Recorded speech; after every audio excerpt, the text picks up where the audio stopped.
Hi, my name is Jamila Hashem. Just to place myself, I'm in this conversation. I'm a Palestinian student here in the social work program, also a grad student.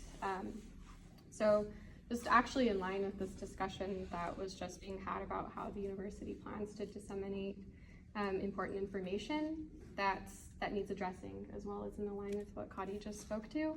I'm here to speak aloud an issue that is very seriously interfering with many students, especially Palestinian students' ability to be present on campus right now, and especially given the pattern of explicit anti-Palestinian racism that is very common on this campus.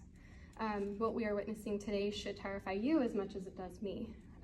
Mahmoud Khalil, a Palestinian Columbia University student and a green card holder, was just abducted by ICE over the weekend for speaking out against the genocide of the Palestinian people on campus.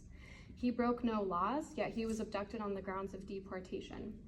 Marco Rubio, the Secretary of State, personally intervened, claiming that Mahmoud's activism did not violate a law.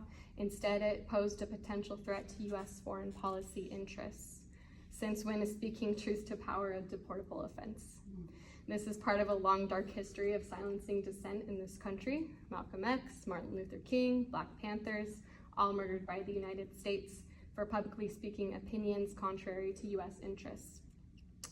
And the U.S. has a pattern of disappearing those it dislikes, of crushing voices that demand justice. And then we glorify and uplift those voices many years later when we should have taken action to protect them when it mattered most. And today that pattern continues with Mahmoud, with Palestinians, and countless others. And I hate making this point, but it really does make this point. It kind of drives it for us, because if this were to happen to a white Jewish student, would the response be the same? Would the outcry be as muted? No, it would not. There would be immediate accusations of anti-Semitism, demands for accountability, and swift action. But when it comes to Palestinians, the silence is deafening.